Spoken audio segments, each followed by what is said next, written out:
Looking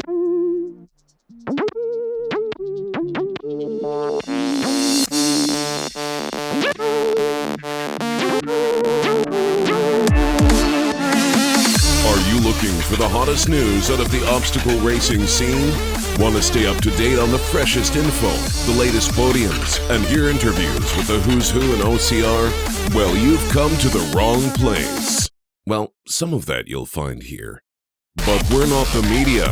This is not ORM, OCM, OCRM, ORCM. This is OCR Talks. Hello, this is Jason Dupree with OCR Talk. This is episode 53 or something like that. I, as you can see, am in a new place here.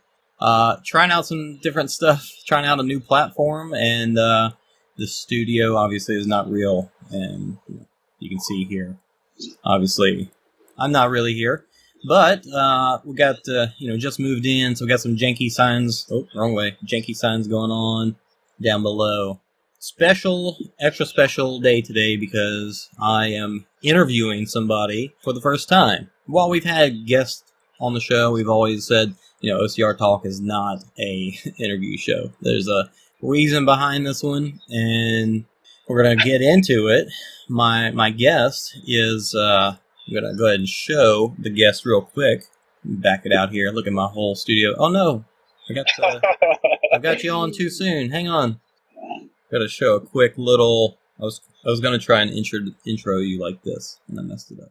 This is my guest that's we're going to see in just a second here. It's hard to do all this stuff by yourself. Here we go. Look at this guy running. Dude running with his dog. This is who we're going to be talking to. If he was too fast and you couldn't tell who that was, we do have him on the other screen here. That is Nick Ryker over there. Nick, how's it going? What's going on with my dog? Oh, the dog's with you too. Nice. Yeah. All right, I'm gonna sling this over to another screen so we can see both of us nice and well. There we go. All right, forget the studio. Don't need all that, dude. You are driving to where? Nashville, Tennessee. Nashville. Yee. Yeah. From Illinois, right? Correct, yeah. So in Nashville, you said 3-hour drive. Right on. That's not too bad. That's like driving from here in Dallas to Houston. We've got a little bit of spotty connection, it looks like. So we're just going to be, seeing this come and go. But Nick's driving from Dallas. Oh, shoot. Driving from Illinois down to Nashville to see his brother. And until he comes back, that's about all I know. Driving with the... I'm sorry, man. That's all right. We didn't know. I got taken to my hotspot. Hotspot on your... Well, if you're using just... No, I have a hotspot. Oh, like a... I have a hotspot, like a little portable hotspot, like a dot. Yeah. Would that give you a better connection, you think? Yeah. Because you are kind of going in. It's good for a bit, and then... Yeah, if you want to try and do what you can on your side. I don't think there's really much I can do for you on this side. I think it's just because you're driving along, maybe. Who knows what kind of connection you got going on in Illinois or in North Tennessee. Maybe that's your problem. Well, Anna's not with us today. This is just me and Nick, just trying something out, as I tend to do. Nick is just frozen away. See a sliver of my video. It's too hot. Got my piece of plywood in the background there that I've painted the show name on, which is not really painted. It's just Photoshop. I'm just gonna sit here and talk to Nick's frozen picture. Nick, I believe he is an up and coming fast dude, as we saw from that video, and he's Spartan teamed it for a split second, which I'm hoping we get to talk to him about. But we'll see. We'll see if it stays connected or not. What can we do, Nick? We were talking for a minute before. Oh, he disconnected completely now. He must be going to try it again. Well, I guess I'll go back into my studio. Let's do a quick fade here. Oh, he's back. Hey. You hear me? Yeah. What's going on? Hey, there you are. All right, cool. Nice. All right. So yeah, you're driving down to Nashville you said you see your brother. Yes. He was down there. He's bought a house not too long ago. We're going to build a porch for his house. Neither one of us know how to fix anything or build stuff, but we're going to try it out. Sounds like a good learning opportunity. You're frozen again. Yeah. You're a fast dude, as we saw from that video. You're like in your mid-20s, right? Not quite mid-20s? Yeah. Did you ask how old you're a young Yeah, I'm fella. 24 years old. Yeah. I mean, you see it. If you're in the Discord, you see everybody makes fun of me because I live at home. I'm a young guy living at home still. But yeah, young dude, I guess, in the OCR world. So did you know about OCR when you were still in high school? I want to say we kind of did. I remember in technology class, I remember seeing like a Spartan race video, but I didn't really. I've heard about it, but I didn't really learn and go and like learn there was actual races till I was like a sophomore in college. Yeah. So what was your first one? My first one was March of 2016 down in Atlanta at the Conyers International Race Park. I signed up for the elite heat, and it did not go well. I got like 90th place for my first race. Filled 3 obstacles. I finished like a half an hour behind Robert Killian in a 4-mile race. I remember. I think it seems like that's kind of typical for people's first races. You know, you may be been a runner, maybe even lifted weights and stuff, but when you don't have technique, you just don't know. So it just kind of kicks everybody in the teeth. Yeah, I went to junior college for cross country and track on a full ride, so I just really thought like I was going to be fine, like the running aspect, even though it was a year after I was out of running collegiately and I wasn't training like I was back when I was running full time as a college athlete. But yeah, it definitely kicked my butt. How was running in high school and doing track and all that stuff? You said you did cross country.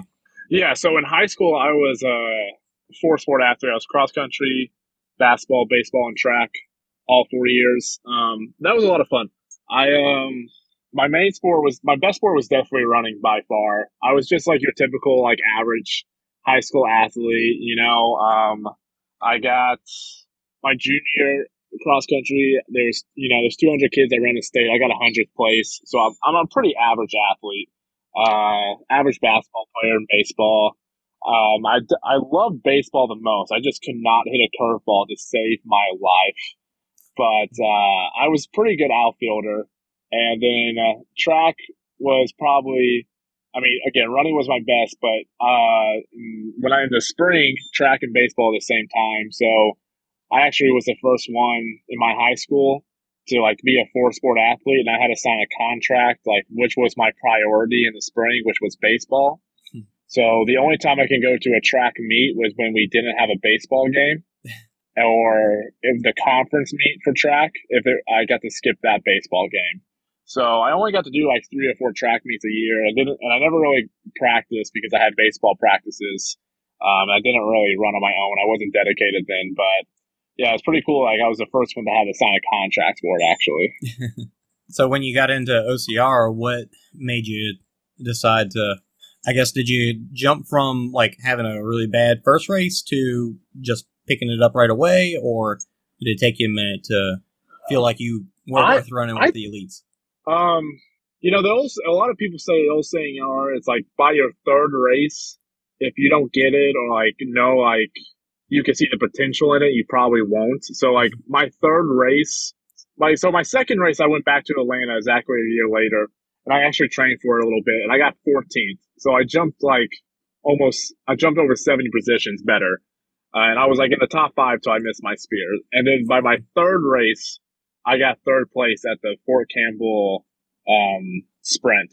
So that really made me think like there's something here. And I still wasn't training like that hard for the race when I got 3rd place. I mean, there was not a lot of people there, but I still showed up and I got on the podium my third time. So that's when I kind of started taking it more seriously. I didn't race again until 2018 after the 2017 third place at Fort Campbell. But yeah, it took probably about a year and a half after my first race when I thought like I can actually, I didn't think this was going to be my path in life. I thought I was like done being an athlete. I ran, like I said, I ran collegiately, but I only ran for a year. My college actually cut the cross country and track team due to budget reasons. And so I just really thought I was done being an athlete. I really did. And then I could not imagine my life taking off how it has right now. Like I feel like I'm just an average dude. Like I have my full time 8 to 4:30 job and stuff. I mean, I do live at home still, so I don't have a lot of responsibilities. But I didn't expect my life to be traveling all over the country on the weekends and signing a pro contract. I just never thought that was in the cards for me. So it did take me a while, but it's everything. All the trials of those bad races I've had has definitely been worth it. I think it's amazing how people typically do that. Like you go maybe play sports in school, and obviously if you're not top tier, then you don't really do much after that. And then, like myself, you get out of shape, and then at some point you're 30-something years old and realize that you need to pick something up to not be out of shape. So you got lucky, just like a good timing, I think, to get out of high school, and then you said you did a little bit in college, and then transition right into something else. Is it? I don't know. I guess it's a good thing that happened. What do you think you would be doing if it wasn't for OCR? Honestly, I have no idea. I would still be just probably working my desk job, but I wouldn't. I would still be working out. I always loved the training in high school. I always did love working out. I'd probably just be lifting weights with my buddy Josh like I used to every day. I wouldn't. It's hard to tell what I would be doing right now just because I'm just so I'm only 2 years into my professional career as well. So I don't know, it'd probably be just chilling, not really like taking full advantage of my life. I was working at a church camp in the summer times in college, and I don't know if I could have down the ministry route. Going to obstacle course racing kind of like stopped. I'm still obviously I'm a man of God, but like it stopped like the ministry route, I think. So I might have gone down that route if I didn't find racing again. How did the Spartan Pro Team contract come about? What do you mean? They see you. I mean, what is a pretty straightforward thing? They see you winning some races and like, hey, what's up? Yeah, I guess so. I had a pretty good 2019 season, and I had a pretty good 2018 season, I thought, too. I didn't do any big races, but I thought I had a pretty good one. And I did not get on the pro team in 2019, and I was I wasn't expecting it to be on the pro team in 2019, but then I saw, like, half the people on there, like, I beat them the year prior, like, and they never beat me, and I was like, okay, I got snubbed. Like, I don't know who picks this, but like they're not looking at the actual results. They're just looking at the names and how they did in 2013 when the sport wasn't that big. And I really felt like I got snubbed. So like all 2019, like every single day and every single race, like again, I could be on the pro team or not. Like, but the fact that I didn't get asked, that really just like that made like a sour taste in my mouth. So all 2019 it was every day, like just prove Spartan wrong, prove everybody wrong. And then, like, when I go to a race, I want to beat as many pro team members as possible. And like in 2019, like I beat way more than they beat me. So yeah, then they just and I did the hashtag non Spartan Pro Team member, and I just did it once, and then people was just like, you need to keep doing it, and I did, and like I guess and Spartan really noticed. There's people like commenting like when I would get first or second, and like Spartan would post me on Instagram and like, is this kid gonna get a pro team spot or something like that? So really, like, I hate being that guy just like saying like, hey, I'm good, like I'm pretty good, like I'm good, like I try to at least be a little more humble than that, but like I almost had to be because I didn't think my name was gonna get out there, and I just got an email one night. Woke up and said, hey, you made the pro team. We'll have a contract with you in a couple weeks and you can sign it. If not, that's cool too. Wait for you to come back. Oh, Oh, what the heck? There you go. So did you talk to anybody that deals with that stuff first? Was there any conversations, or you just randomly got an email?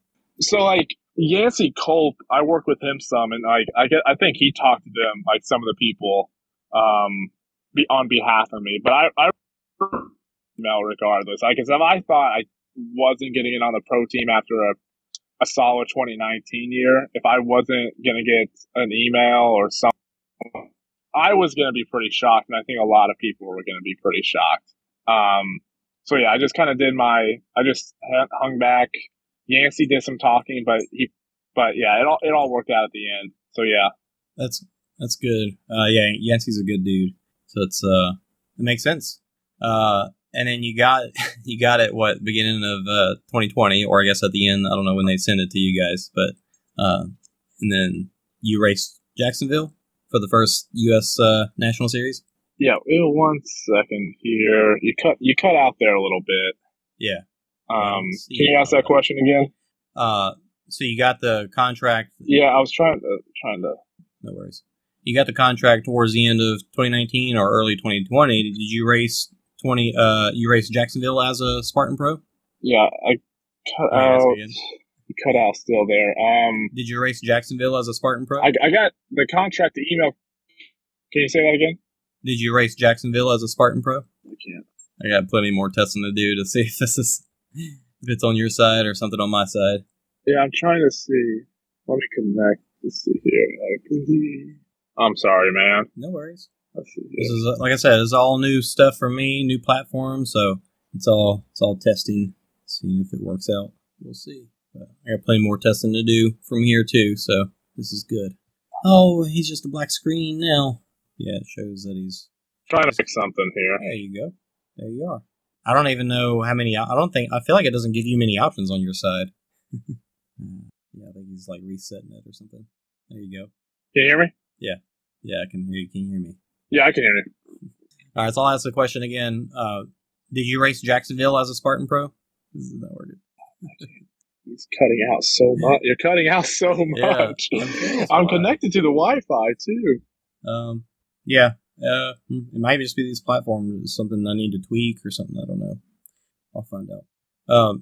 Did you race Jacksonville? Will you say something about Jacksonville? Yeah, did you race it as a Spartan Pro? Yeah, I hear Jacksonville and then Spartan Pro. Did you race there as a Spartan Pro? Yeah, I raced in Jacksonville as a Spartan Pro. And yeah, Jacksonville was the first time I got to be considered a pro, I guess. And that was a great race. Like I'm putting all my chips in the bag, like all my whatever coins in the bag, whatever the phrase is. That's probably not a phrase, but I was putting everything I had into the national series, and definitely Jacksonville. I'm not experienced enough like in the mountain races or the beasts still kind of give me trouble. So I knew Jacksonville, Seattle, Montana. That's where I have to like especially Jacksonville, Seattle. That's where I had to like really make a big impact. And I came into Jacksonville like extremely fit, probably the most fit I've ever been in my life. I set a 5K PR just 2 weeks before that, so I knew I was ready. And I was getting into like I got to go to the pro day they had the day before Jacksonville, and you just see just so many of these people that like I looked up to for these past 2 years. And I'm just talking to them, and I'm still a big fan. Like it's like I'm an elite racer, pro racer. I don't really look at myself as this big name or whatever, but like I'm a huge fan of these people, but like at the same time, like I can race right beside them. So that's gonna like, if we would have kept racing in 2020, it's gonna be a big like mental hurdle that I was gonna have, like these people that I've looked up to for the past 2 years, that I'm gonna be racing right next to them. And so I went into Jacksonville extremely fit, and I went out with everybody. I mean, I was in the top 5 I was in 5th or 6th place heading into the Spear, and I just felt like I was still like I had like more to give in that race. If I was going to hit that Spear, I knew I can get a top 5 or top 6 finish, and I just missed it by an inch to the left. Oh. And I was real upset with myself, and That's Spartan. Like people, like Aaron Newell missed a spear, and just his last race was at the 24-hour ultra race where he didn't miss a spear at all, and he didn't miss it even in the dark. So like you miss an obstacle, you miss a spear every now and then, but luckily for us that race, it wasn't a burpee penalty; it was just a penalty loop. So I just knew I was still in this race. I always say if I do something wrong in a race, if I fail something, I give myself about 3 seconds. 5 seconds or something like that to be upset, and then I just got to get right back to work. So that's what I did. I got real upset for a couple seconds, and then I got to the penalty loop. I went right back to work. I passed a couple people. I just sneaked right into 10th place. That's a great way to handle it. So yeah, you got like in road racing or cross country or trail, like if you get out of the lead or if you saw it like fading, and basically your race is done. Like if you're behind 60 seconds and you got a mile left in the race, like in a road race, like you're probably not going to catch that next guy unless they completely just fall apart. And so like a lot of times in cross country or road racing, like when I've done it, like you kind of just like those mental, like when people get away or you just not having your best day, like you kind of just give up. And like in OCR and Spartan, that's a perfect example. Like every time I do OCR or Spartan, like if somebody gets away or if I'm not having my best day, like I just got to have a positive attitude because any of those guys, any of them can slip up on an obstacle or they can get in, like we run through a lot of technical terrain or whatever, they can twist an ankle or something like that. Like I don't want that to happen to anybody, but it could happen. And then like you're right back into the race. Yeah. Miss a spear, slip off. Like you gotta have a positive attitude in Spartan. Yeah, for sure. Exactly. Yeah. And in Spartan, have you raced many other obstacle races besides Spartan? Last year I did 4 Savages. Love nice. Savage. A lot of fun of those. Those are definitely showing me that I gotta get better. Just I have good grip strength, but I have to get better at like when I've never seen an obstacle before, like moving fluently through the obstacle. Because Spartan is just so like I have everything down in Spartan. Like so, like Savage definitely taught me like I need to practice my obstacle game more. And then I live about an hour and a half from St. Louis, and St. Louis puts on like there's this park, Hazelwood Park, and they put on some like A+ obstacle course races. I mean, they are some of the best I've done. And this past year, every winter they have they call it the Valentine's Massacre. It's 2 miles, and this year it was 2 miles with almost 60 obstacles, and like 40 of them are grip intensive obstacles. So if you can make your way to St. Louis, follow Hazelwood Park on Facebook, and they like release the dates of their obstacle course races, and like they are for just like a small, it's 30, 40 racers at max. I mean, they put on just as good as a race as anybody else does. Nice. Do you like that kind of racing with the heavy obstacle? It was like mandatory completion, that kind of stuff? Yes and no. My greatest strength is I am a runner. That is definitely by far my greatest strength, and I come from a running background.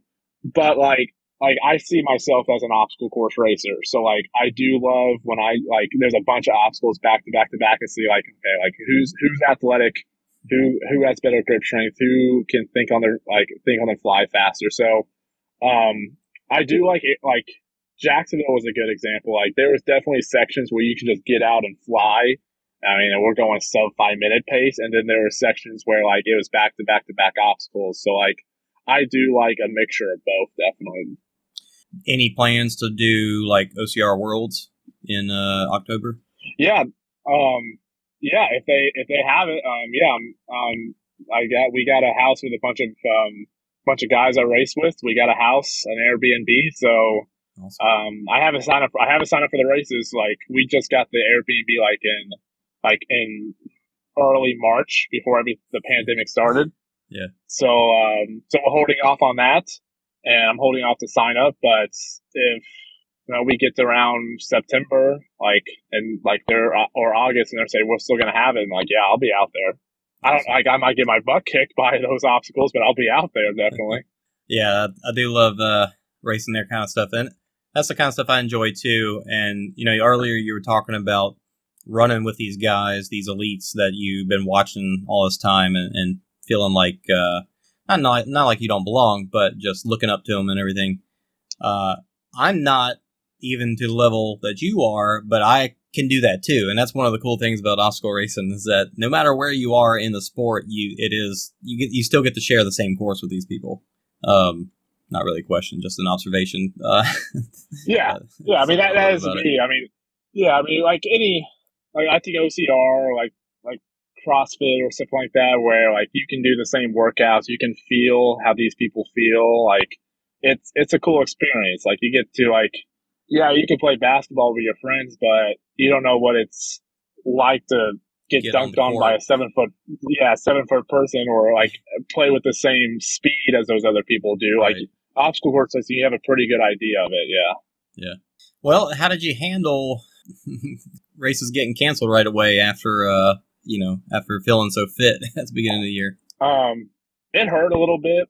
Honestly, I thought it was going to be one of those short pandemics, I honestly did.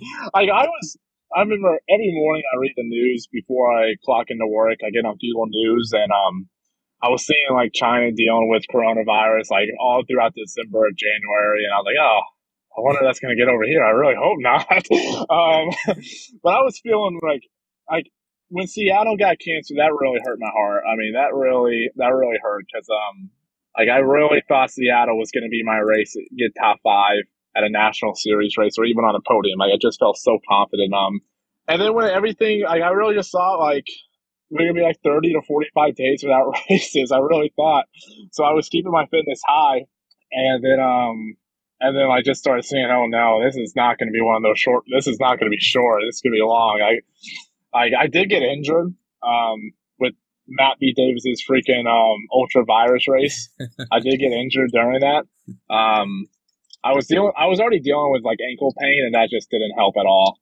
So yeah, I hurt some tendons in my ankle, but so I was like, I've been going hard for like 2 years nonstop, every week, every month for 2 years. I was like, let me just take a break. Maybe I'm gonna try to get this. I try to have a positive attitude, so I was like, let's do this race like a break from races. Like let's try to make it a positive thing. It's just let's get the body ready. Let's get the body healing again. Let's focus on some other things because like I was waking up.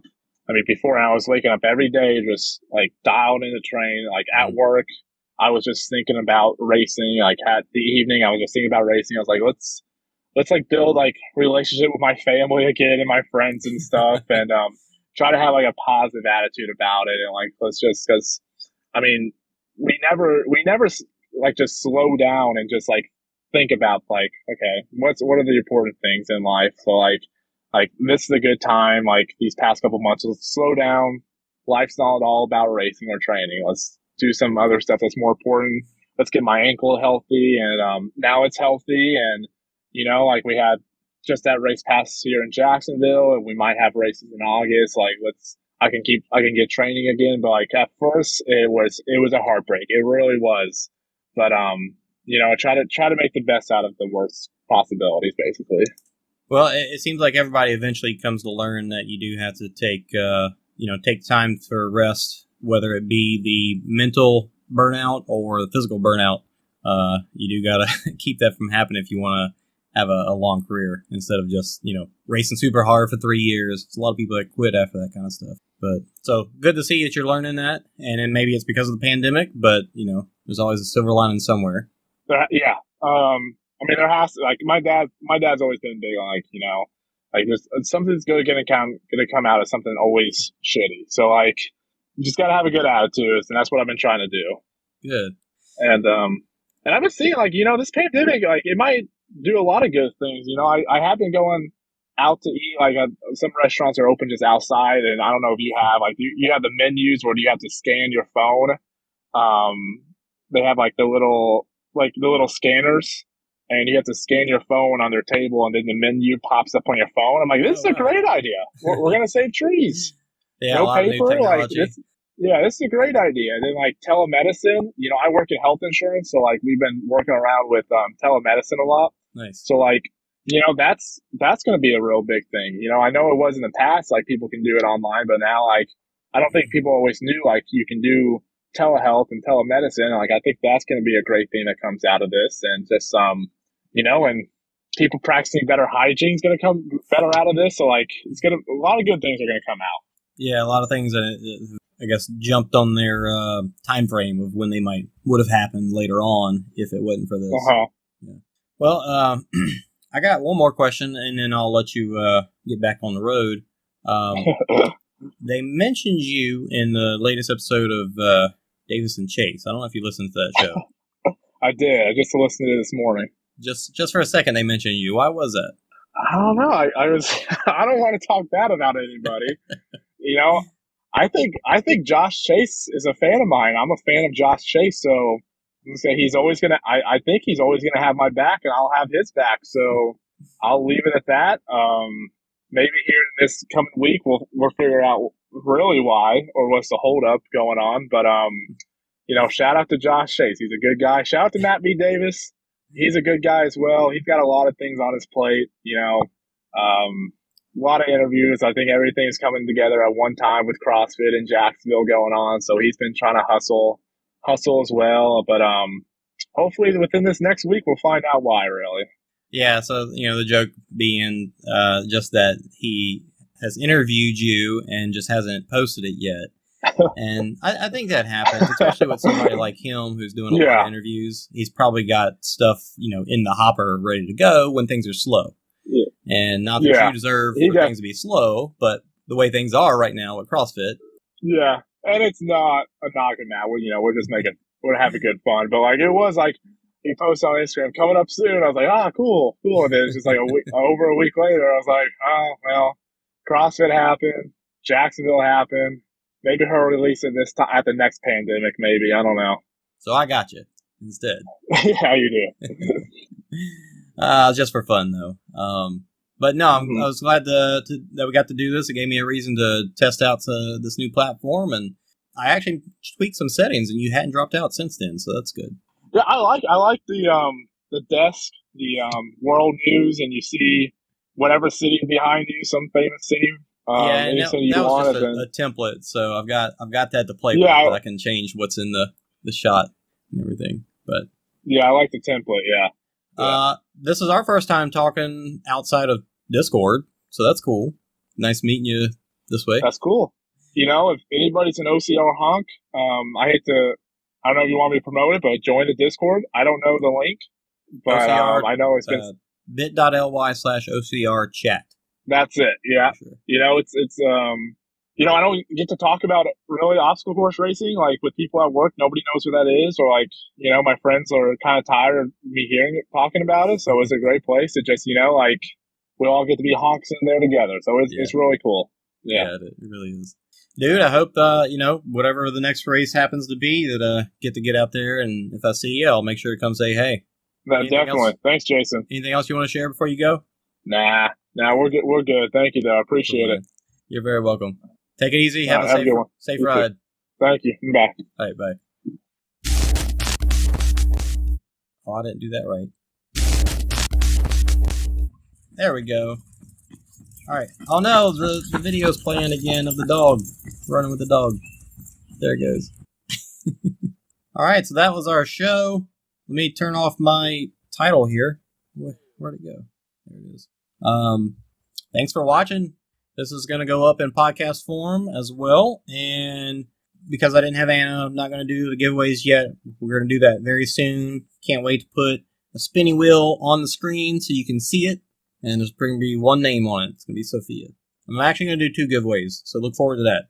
One, pretty sure Sophia's got in the bag. But the other one, we're going to put everybody's name in there who has done a review. I don't know. I got a list of names of people that have interacted with us in the past. So thanks everybody that does. And, pandemic's still going.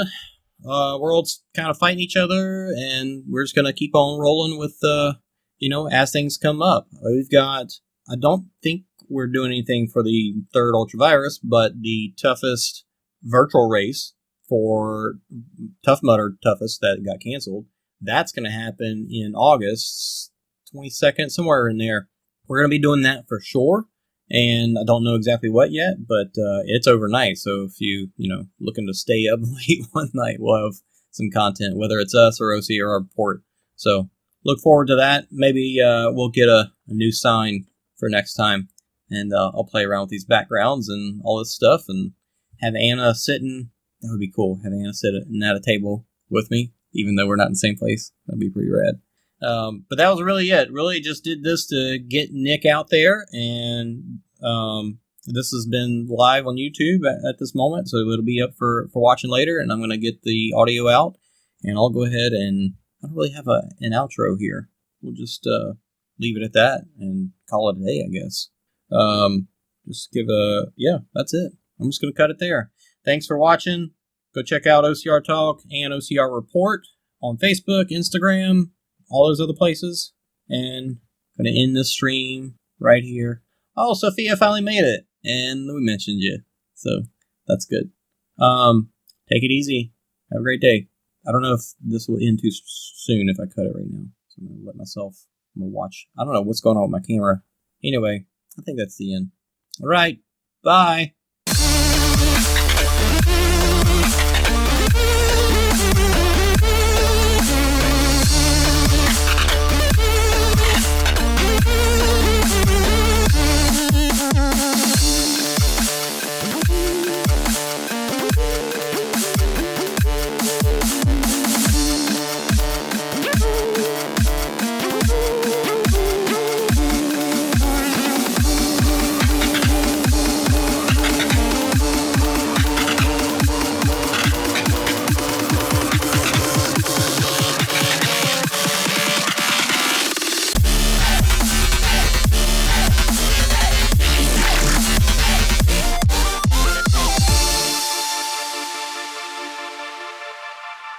Declan, you want to say hello? No. Bye.